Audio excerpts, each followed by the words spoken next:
What's up, ladies and gentlemen? Welcome to the show. As always, thank you for tuning in.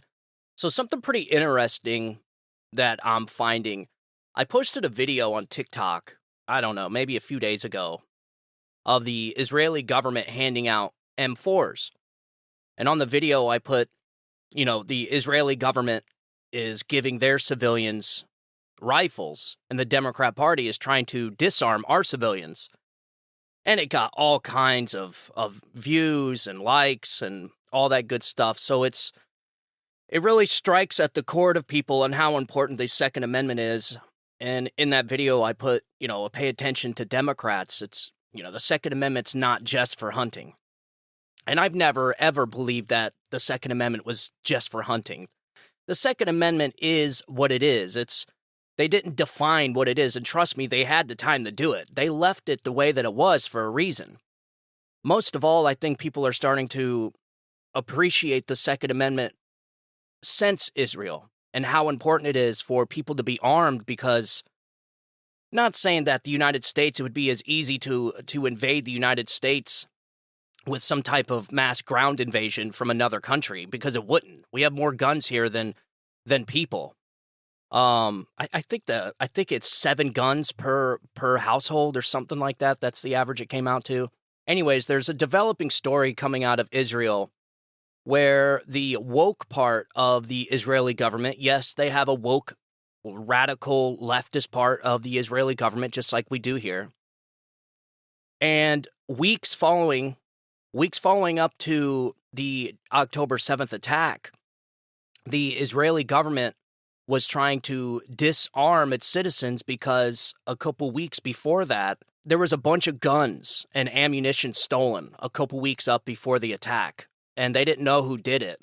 So just like here, instead of, punishing the bad people, the radical leftist part of the Israeli government decided, oh, well, we'll just have to take the guns away from the good people. And so they started doing like not a gun buyback, but a gun turn-in. So they were wanting people to start turning in their guns, and Netanyahu, while simultaneously Netanyahu was trying to streamline the permitting process, because to get a gun in Israel is way, way harder than it is here. Everything is very lock and key as far as handing out permits, and for months, Netanyahu and the more conservative side of Israel was trying to streamline the carry permits to get more people armed. And lo and behold, the leftist side of the Israeli government was trying to stop block them. And not only were they putting stop blocks in, they were trying to implement a gun turn-in. So they were telling citizens to turn in their guns. And so you look back at it now, and they said that if more people were armed in Israel, it would have been a lot different. But because so many people were disarmed and didn't have the means to protect themselves and protect their land, they got the results they did. And in fact, to prove that, there was a Israeli special forces that was at home with his family. And he was armed with a Glock 19 and a few spare magazines. And they say that he killed up to 19 terrorists that day on the attack. And not only did he kill 19 terrorists, Hamas terrorists, but he also saved his family. And upon leaving the house, when they left the house, they looked around in their kibbutz. The kibbutz is like, I'm guessing it's like a village, and almost every single person was either dead or taken hostage. So because this guy had a Glock 19 and some spare magazines, he saved his family and killed 19 terrorists. So it just goes to show the importance of the Second Amendment, and it's not just for hunting. Democrats want to talk about, well, what do you need an AR-15 for hunting? You don't need 30-round magazines. Well, I'll tell you what. If the civilians in Israel had AR-15s and 30-round magazines, I think you probably would have seen a lot less casualties that day. And so I posted a video of the Israeli government now handing out AR-15s, and it's actually quite incredible. They just start a single file line, and they have some police officers up at the table. They got a row of AR-15s. I think they're probably M4s since they're military version. And they got the M4s there on the table. You walk up, you shake a couple hands, they hand you a rifle, you go on your way.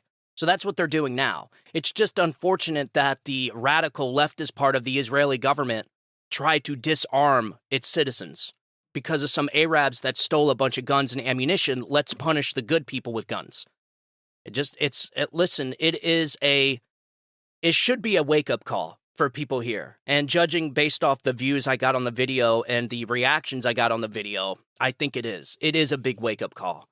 And in fact, I had one idiot message me and say, Democrats aren't trying to take your guns. I think, and I, of course, I responded with, you mean to tell me every time there's a shooting in this country that Democrats aren't out on the stump talking about ban all assault rifles? Get out of here, man. So it's, these people live in some type of, they live in a really weird reality. I'm just going to say that, I can't quite put my finger on what is going on in the heads of these people. And it's actually been a long goal of mine to try and diagnose what is going on with these people. I've narrowed it down to Trump derangement syndrome, and that is a real thing. I've said that multiple times. Trump derangement syndrome should be in the diagnosis book of mental disorders. There's without a doubt. Trump derangement syndrome it's definitely a mental disorder. So but I can't narrow it down. It's like these people, they object reality and they substitute their own. They build these false narratives inside their head and they watch media like CNN, MSNBC, the Pravda media, and the media just confirms their bias.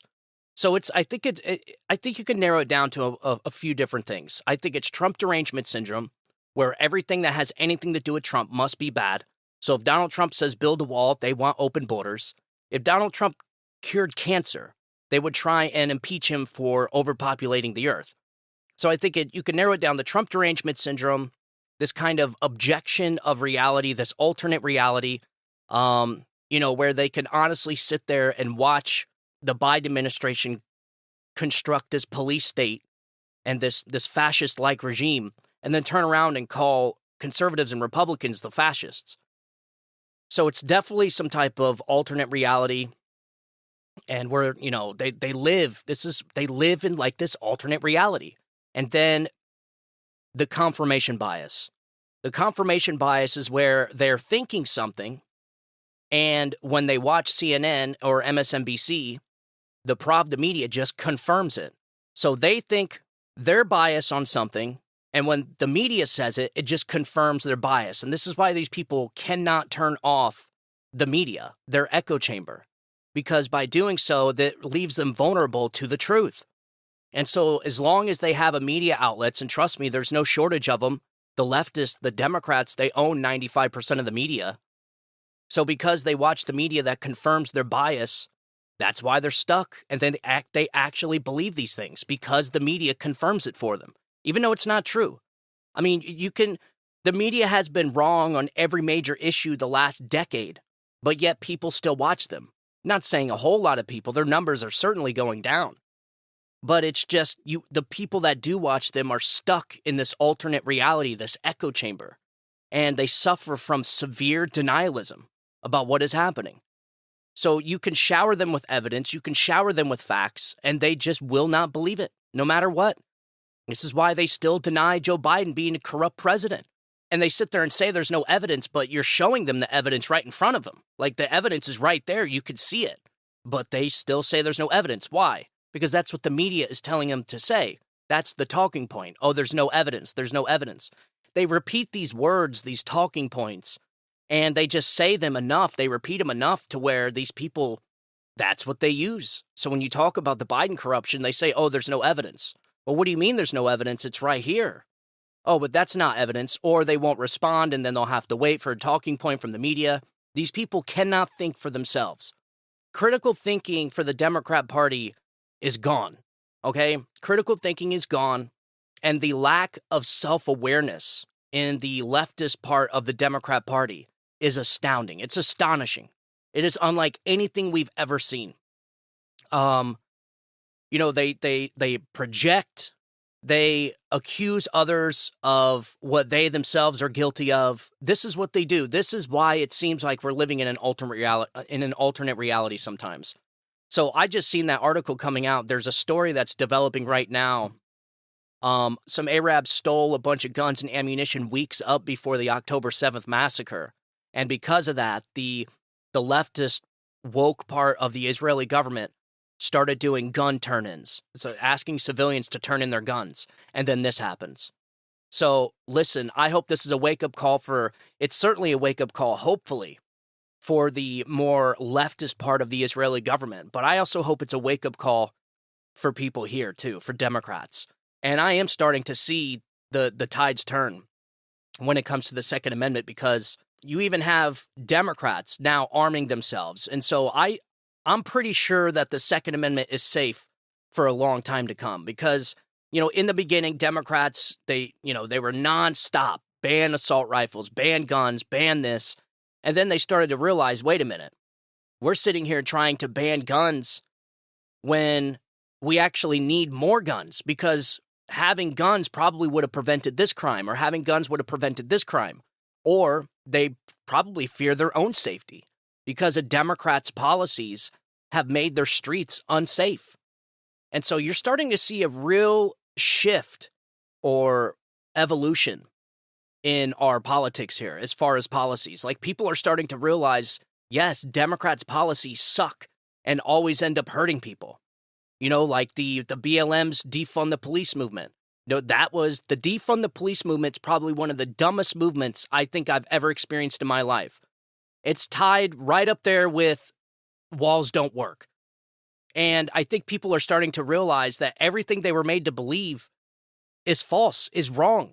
This is why I say they've been wrong on everything the last 10 years. Walls do work. How do we know they work?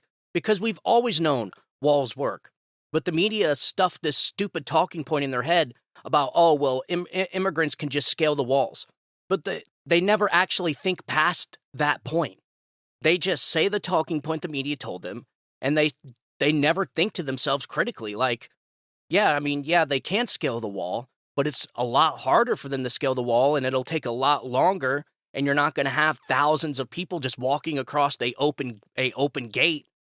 And so, I think people are starting to realize, a wall probably would work and would be effective, and that's why you see the Biden administration reversing their stance on the wall, and they're starting to build sections of the border wall now.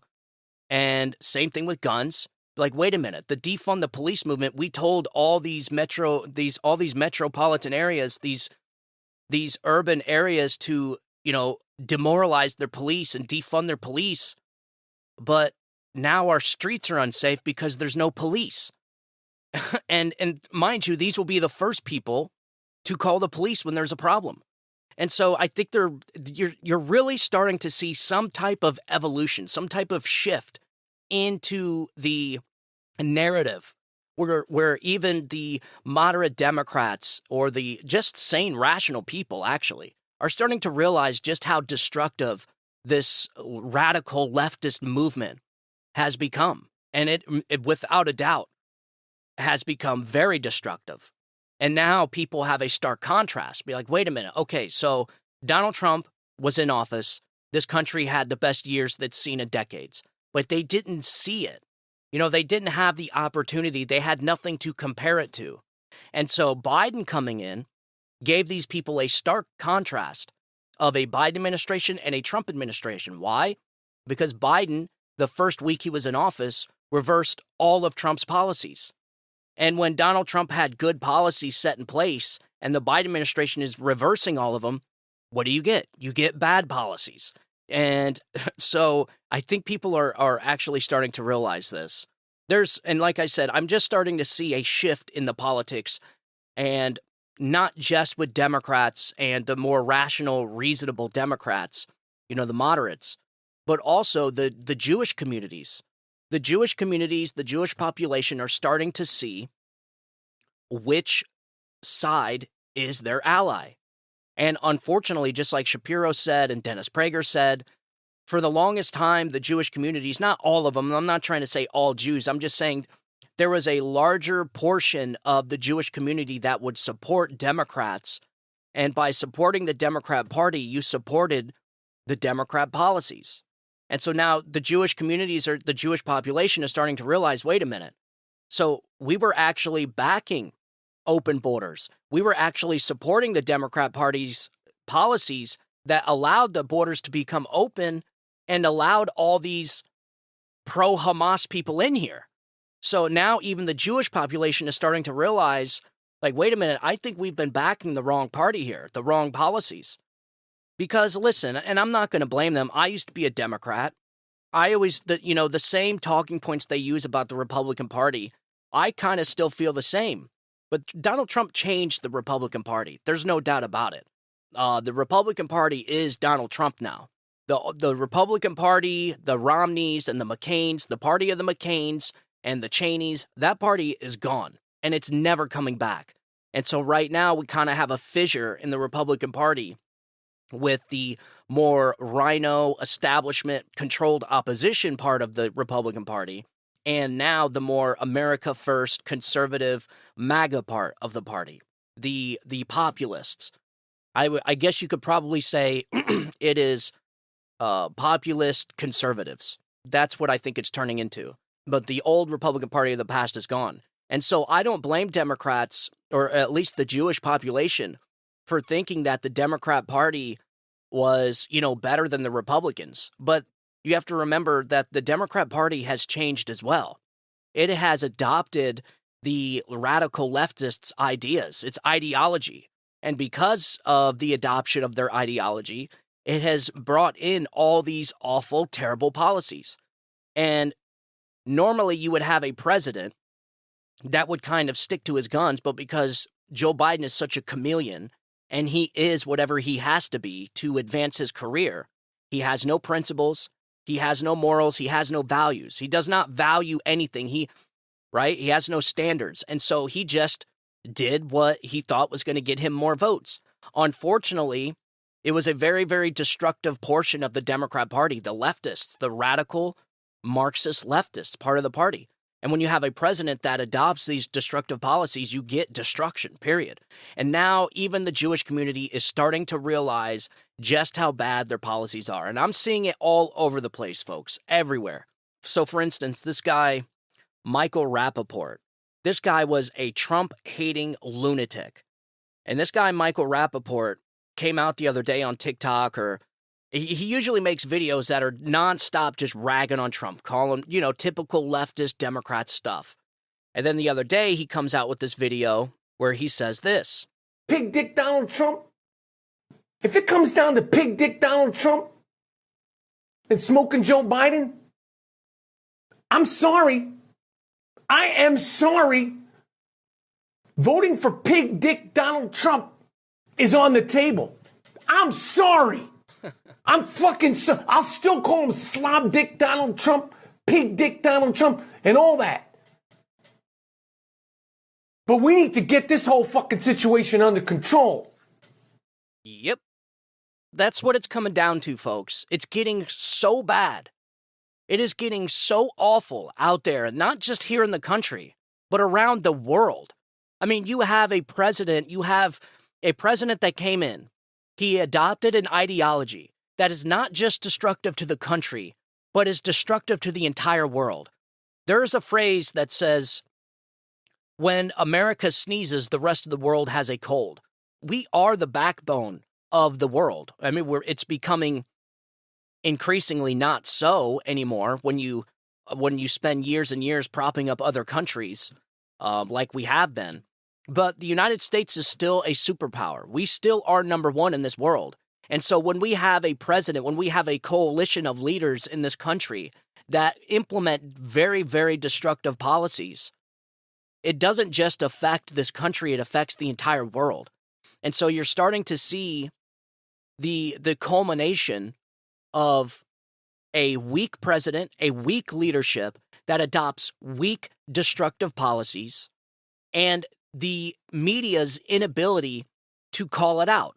The media is so important in the American experiment, and that is why we have freedom of the press. Even the founders knew how important media was. So when you have a media that is unable to report the truth and has become so politicized and so biased and partisan, and has essentially become an arm of the administrative state. Just like I always say, there's the administrative state and the media are one and the same entity. And when you have that, and you don't have a media that speaks truth to power anymore, but instead pushes the ideology into our culture, into our society, you get exactly what we got here. You know, when Joe Biden said, hey, I'm going to cancel all of Trump's policies on the southern border, the remain in Mexico, this, that, all the policies that gave us the best southern border we've seen ever. Yeah, I'm going to reverse all those policies. And the media should have came out and said, I don't know, you better not. Burn this mother down. And I said, you better not. You better not. But no, we didn't. We had a media that came out and supported it. We had a media that came out and supported the BLM riots, the Summer of Love, the mostly peaceful protests, which just solidified this cultural revolution that destroyed entire cities. So you have to have a media. It is so important to have a media that is going to speak the truth no matter what. Okay, but now we have a politicized, weaponized media that is the apparatus of the administrative state. And so I think people are starting to realize just how damaging this administration has been, only because of the contrast, only because of the stark difference between Donald Trump and Joe Biden. And I've been saying this for a long time, and it wasn't actually me that said this. It was actually a friend of mine said, you know what? And he was actually a Biden voter. And he said, you know what? If Joe Biden was never elected, I don't think people would realize just how good they had it under Donald Trump. And he may be right. I always say God works in mysterious ways. And so you have to ask yourself, was this God's plan? So that people can see just how good it was under Donald Trump. And it sets the bar. It showed people what we can expect and what we should expect from our government. Donald Trump changed the entire thing. Like I say, he will go down in history as one of the most influential presidents this country has ever seen, whether good or bad. He changed politics forever. He opened people's eyes to how important it is to have an honest government that is controlled by the people, a government that has oversight by the people. Donald Trump pulled the curtain back on this entire corrupt operation. And so without Joe Biden winning, I don't think people would be making that contrast. They wouldn't have the ability because, people, it seems like Americans are never happy. Okay, it's never good enough. We always want bigger, better. Somebody can have a 15-foot boat and they're out there on the water with their boat and they're like, man, I like that guy's boat. So, and then they go out and buy a 20-foot boat. Then they go out and they buy a 25. So it's like Americans are never happy. We are most definitely a first world country, for sure, with first world problems. And so without Joe Biden, I don't think we would have had that cycle of weak men creating bad times, right? The strong men create good times create weak men create bad times create strong men. So I don't think we would have had that cycle if not for Joe Biden being elected. And now because of the weak men creating such bad times, you're starting to see the bad times create strong men. It took a lot of courage for this guy, Michael Rappaport, to come out, and I salute him. I'm not going to sit here and tell him he's not invited to the tent. This tent is open to everybody, and everybody is welcome underneath this tent.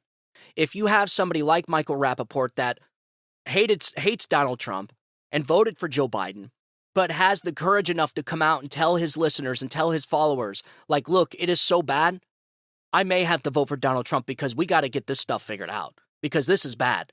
He's more than welcome in this tent. And it is one big tent, and it's getting bigger and bigger and bigger. And that is what we want to see. Is this tent perfect? No, it's not perfect. But it certainly puts the people in a position to control their own destiny. We cannot have a country where a government controls everything, where a government controls what you think, where a government controls what you do, what you say. We can't have it. It's impossible because that leads you right into an authoritarian or totalitarian government. We can't have it. And that's exactly what this country is turning into. It's turning into this totalitarian police state. And if you want to know how you know you're living in a police state, here's an article from Christina Layla. This just came out today. Air Marshals National Council Director stuns Fox News host when she reveals Marshals are quietly following every person who flew to D.C. around January 6, 2021. So Sonia Labasco, director of the Air Marshals National Council, said Air Marshals are quietly following Americans who flew into the D.C. area around January 6. Labasco said Air Marshals are no longer going after terrorists or the bad guys because they are now stalking and following every single person who flew into the D.C. area around January 2021, even if they did not go to the U.S. Capitol. And here's that audio right here. Check this out. We're not flying right now. The only missions that we're doing are Quiet Skies missions, and those are missions that are following the January 2021 people.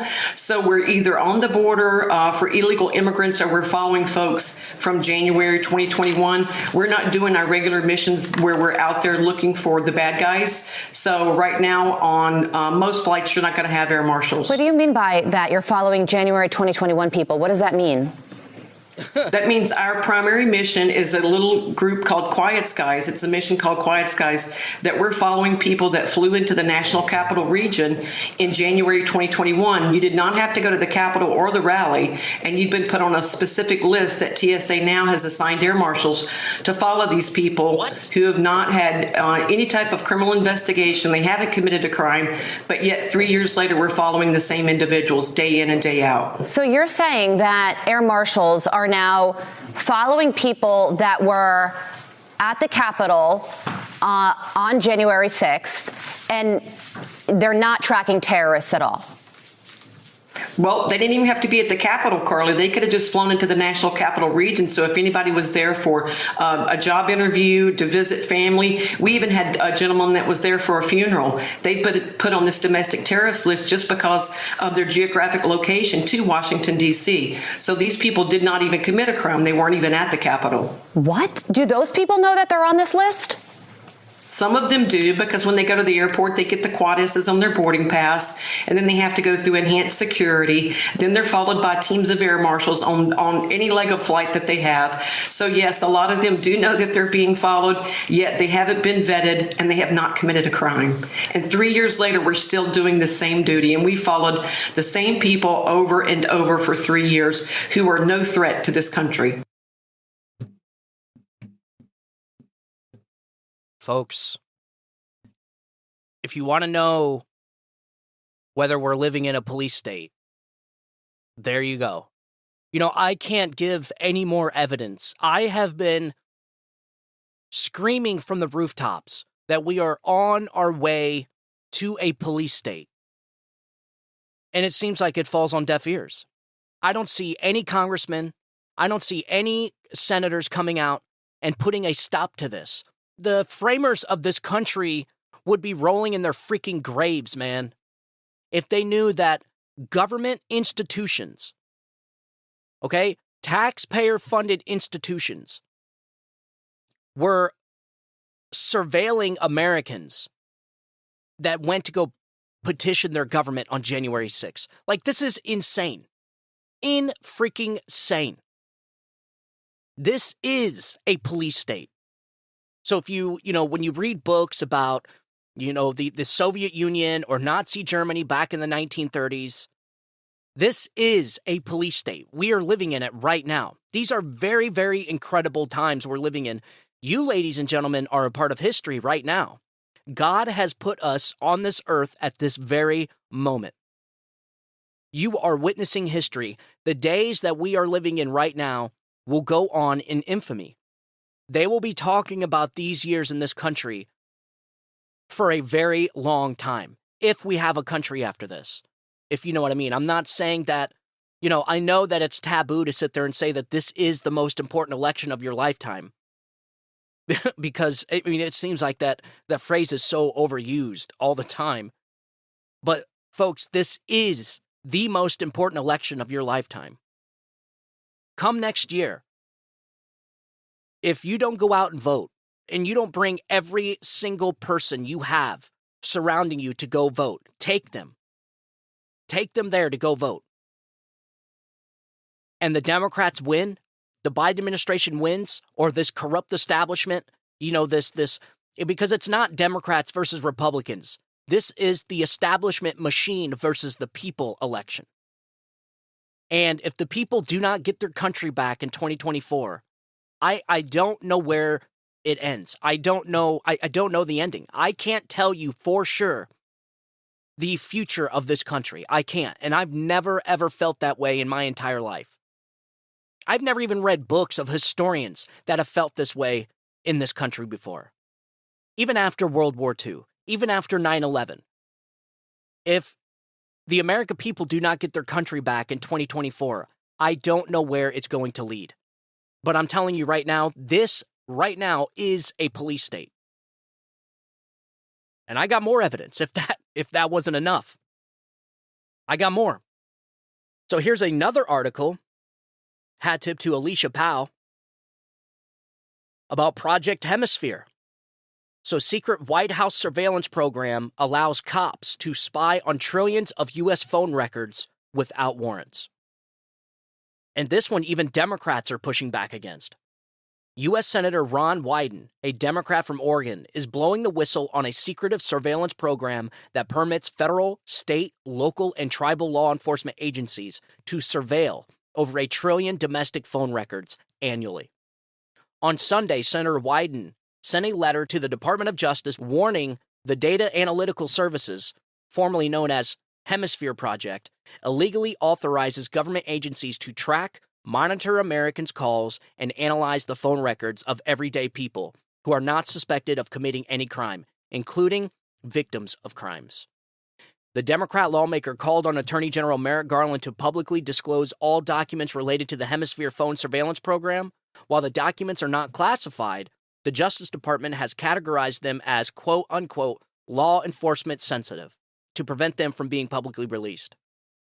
Hemisphere relies on chain analysis, a technique that facilitates government agencies to spy on the targeted individuals as well as anyone who has been in contact with the targeted individual without warrants.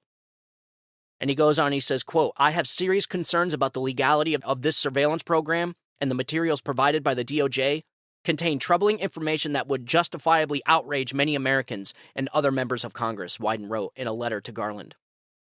While I have long defended the government's need to protect classified sources and methods, this surveillance program is not classified, and its existence has already been acknowledged by the DOJ in federal court. The public interest in an informed debate about government surveillance outweighs the need to keep this information secret. Hemisphere is run in coordination with the telecom giant AT&T. AT&T captures and conducts analysis of U.S. call records for law enforcement agencies, from local police and sheriff's departments to U.S. custom offices and postal inspectors across the country. In 2009, the White House Office of National Drug Control Policy began paying AT&T to allow all law enforcement agencies to probe AT&T customers' phone records as far back as 1987. All calls that use AT&T's infrastructure, a matrix of routers and switches across the United States, are subject to targeting by the DAS program. Information collected includes caller and recipient names, phone numbers, and dates and times of calls. This is insane. So this is just more proof that we are indeed in a police state right now. So if you want to know what a police state looked like back in the Soviet Union, you don't have to, because you're living in one right now. This is a modern-day police state, and they will be writing about these days in the history books for a long time. So, like I said, if Americans don't realize what time it is, and I know that they are, increasingly so, when you have Democrats like Michael Rappaport, Biden voters coming out and saying, look, I mean, we're to a point now, this is such a mess. Things are so bad that we may have to get Donald Trump in here. Why Donald Trump? You might say, well, why Donald Trump? Why can't it be any Republican? Why can't it be DeSantis or Chris Christie?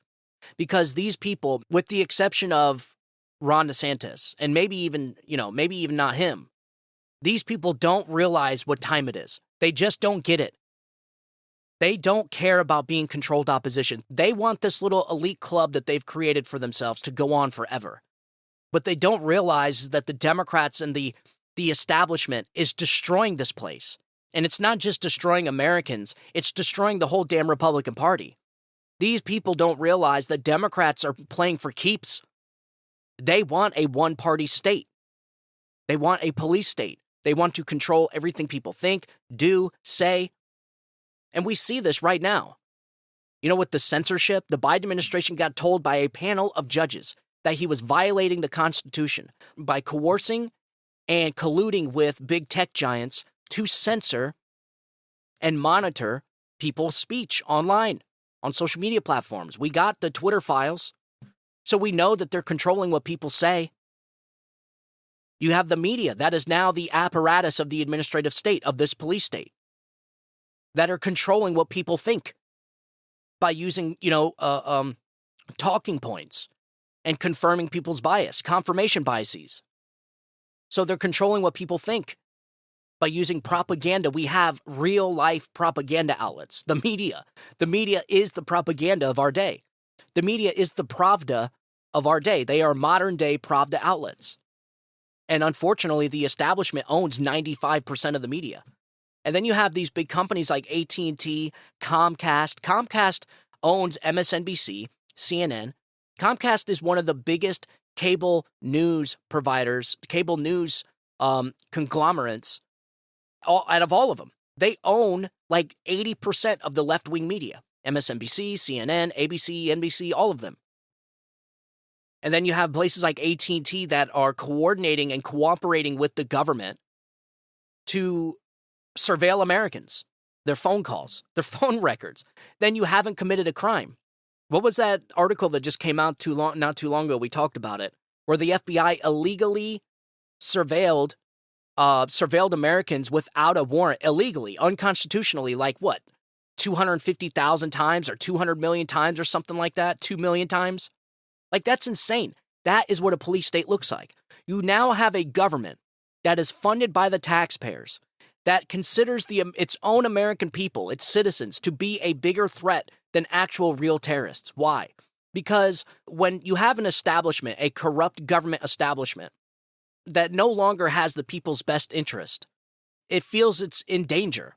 The American people become a threat to that system.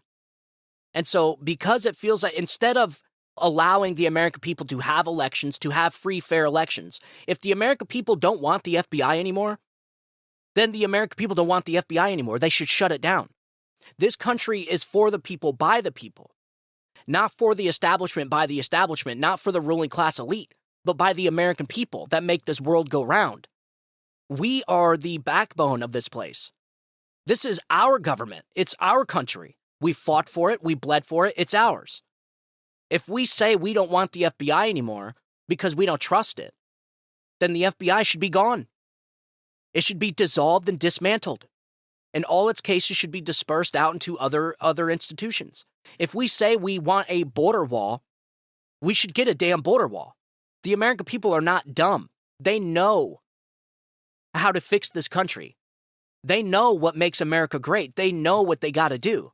And if the government establishment, the police state, would just get the hell out of their way, then the American people could fix this country. But instead of the government getting out of the way so that they can fix it, they see the American people as a threat to their system. They've built this massive establishment, this club, this elite club that you're not invited to, and now the American people have become a threat to that club. And so instead of these government intel agencies, the taxpayer-funded agencies going after terrorists, the real threats to this country, they're going after Americans. They're going after the Americans that are a threat to the establishment. And that is why they're trying to get rid of Donald Trump. Everybody sees this now. Everybody sees it.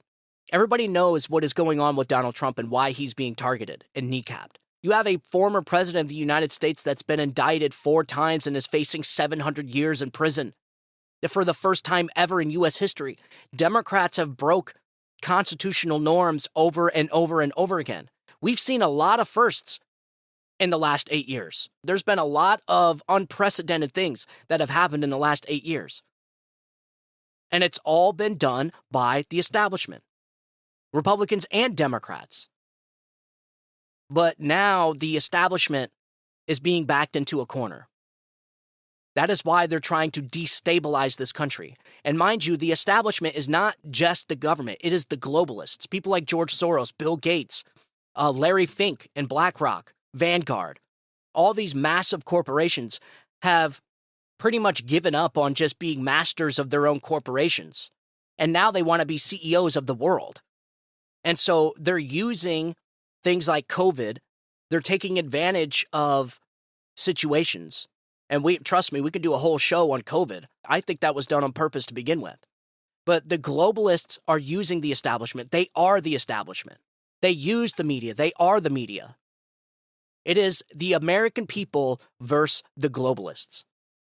This election, by Donald Trump winning this election, would be the American people getting their country back. Because you have a man that has said, mind you, a man that's hated by both sides, by Republicans and Democrats. He's hated by the establishment. He's hated by the globalists. And the enemy of my enemy is my friend. And so this election will be the American people versus this corrupt establishment, this corrupt globalist elite establishment versus the people. And if we win, Donald Trump gets elected. He's already said he will start to dismantle this administrative state with Project 2025. The reason why he couldn't do it the first time, because obviously the guy's never been in politics before. He didn't know who he could trust. He didn't know who to surround himself by, getting stabbed in the back, and now he knows. And so instead of going in, I don't even think he knew he was going to win. So when he won, they weren't prepared. They did not have the infrastructure inside the leadership roles. But now you have things like Project 2025, the Heritage Foundation working on getting employees ready to rock and roll for this 4-year term. And he's promised to go in there and start dismantling this stuff. It has to be done. It has to be. This is out of control. Out of control. You have the Department of Justice that has just announced it's going to be rounding up another 1,500 protesters at January 6th. You see the footage that came out? All the footage that's being released by Mike Johnson? That footage, that entire January 6th committee was nothing but a show trial. It was a lie. It was the establishment's tool to getting rid of Donald Trump by creating this January 6th report. And just like Steve Bannon said and Mike Lee, the whole entire January 6th committee needs to be investigated. So the investigators need to be investigated. Why? Because the J6 committee was nothing but a show trial, a Stalinist Soviet Union-like show trial that was only implemented to create a J6 report so that they can use that report to try and kneecap Donald Trump, indict him, and remove him from the ballot. That's all it is. It is one gigantic conspiracy. And I know for the people that don't believe in conspiracies, just go back and look at our record. Go back and look at our record. We've been right on almost every single conspiracy. It starts out as a conspiracy theory, and then it ends up just being a conspiracy 6 months to a year later. And honestly, I'm tired of being right. To be perfectly honest, I don't want to be right about these things. But we are. Why? Because we can think for ourselves. We don't need Joe from the Morning Blow show, Joe and Mika. We don't need them to tell us how to think. We don't need CNN. And what's her name? I can't even remember her name. Rachel Maddow telling us how to think. We know how to think. We think critically for ourselves. And the American people are increasingly starting to see that we are losing control of this country and we no longer have proper oversight and control of our government. And in fact, not only do we not have control, but now our government has turned its sights on us. And that, ladies and gentlemen, is how you know you have a police state. And so look, I'm starting to see a change. I am. I don't know what it means yet. Because just like I've been saying, this election is not going to be easy. You are going to see some of the most craziest stuff you've ever seen in your entire life. They're going to be writing about these days for years to come. You're going to see a propaganda campaign unlike anything you've ever seen. You're going to see straight up brainwashing tactics. You're going to see the establishment, Joe and Mika. You're going to start seeing MSNBC, all the Pravda media outlets calling Republicans fascists, calling Donald Trump the next coming Hitler, just like they did. Don't listen to these people.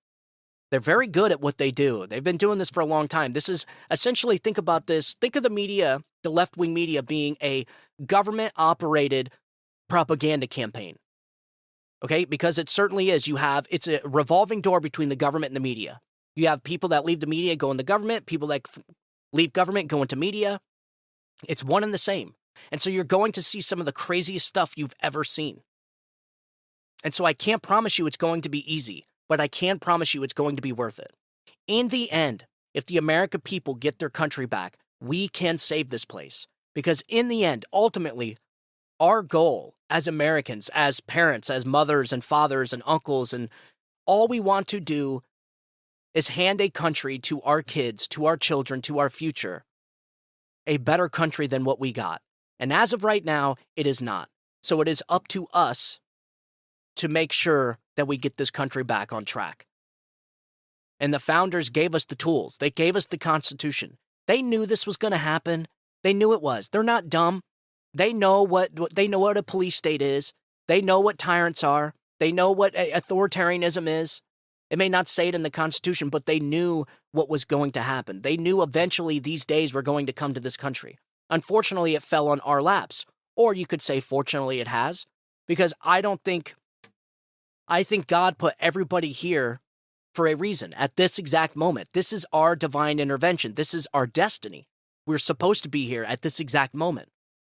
So all of our experiences and our past histories have made us strong. All of our experiences that we've had throughout our time in this country, through our time on this earth, has made us who we are today for these exact moments. And so I do see a change in the tides. I do see Democrats starting to wake up, and we need every single person we can get. Because not only do we have to win an election, but we have to outpace the margin of cheating. These people are going to cheat unlike anything you've ever seen. We just seen the video from Connecticut where a mayor's assistant blatantly on video was stuffing ballot boxes. I mean, you had a judge that had to overturn the election. Well, that mayor ended up winning. So the guy that got caught cheating, not once but twice, ended up winning the election, and now he remains the mayor. Even after a judge threw out the election, and so you're starting to see the erosion of our elections. The establishment has destroyed our election process. You have an establishment that is willing to violate the Constitution and destroy the people's elections in order to stay in power. Why? Because they are desperate. And the more we go into this election year, the more desperate they're going to get. This establishment, the globalists, the government, they're trapped. They're being backed into a corner. And so you're going to see the animal lash out. It's just like cornering a rabid animal. You're going to see the animal lash out. And they're probably going to take it out on Donald Trump. They're going to take it out on us, the J6ers, the political prisoners we have in D.C. But pay attention. Pay attention to this J6 footage, because you're going to start seeing the narrative shift, because they desperately did not want that footage released. And that's how you know Kevin McCarthy was not on our side. That's how you know Kevin McCarthy was part of the establishment swamp, because he could have released this footage months ago.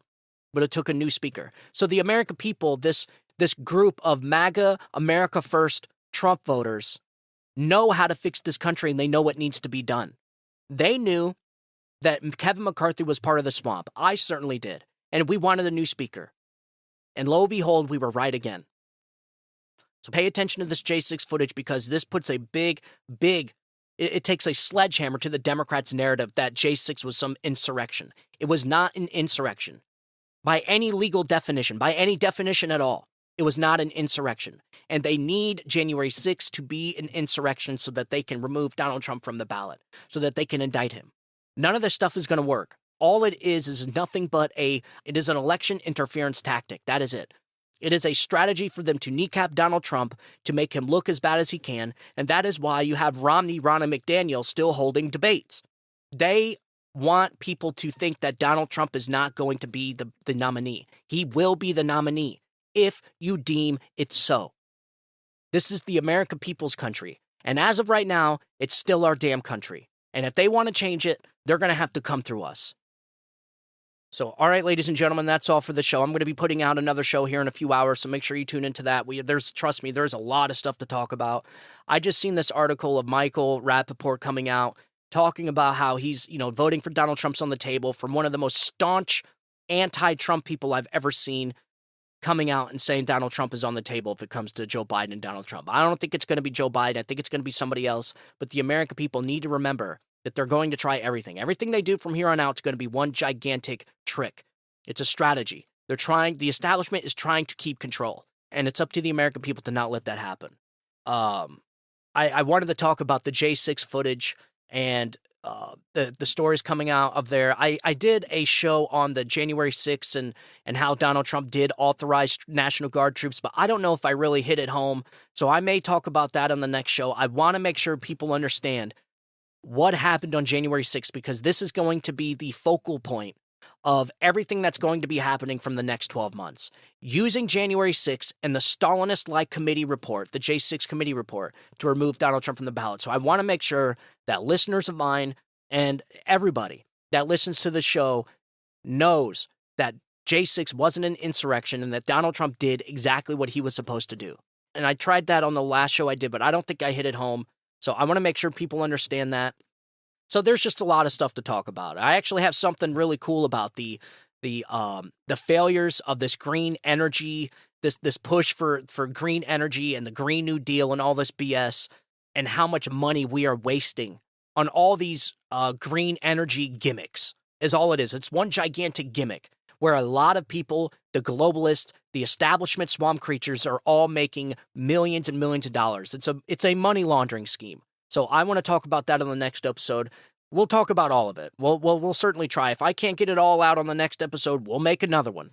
That's what this show is for. So make sure you tune into that. If you guys want to get a hold of me, StephenTorrielloShow@gmail.com. Make sure you follow me on all the social media platforms. That really helps. Follow me on Rumble. Follow me on YouTube, if there still is a YouTube. And you also follow me on social media. I'm on Facebook now. I do post a lot of videos on TikTok, because TikTok has the younger audience. And I think it's important for us to reach out to the younger audience to make sure that they don't get indoctrinated by all this crap, man. And so TikTok is the place. TikTok is the younger people's social media these days. So I post a lot of content on the TikTok. And yes, I know about the CCP and all that stuff, but I just think getting the truth out there to the younger generation is more important right now. Okay, the Chinese Communist Party and the globalists are following us on our phones anyways. They're surveilling everything we freaking do. So why remove a platform from the conservative point of view if we don't have to? I see TikTok as a tool for this conservative movement.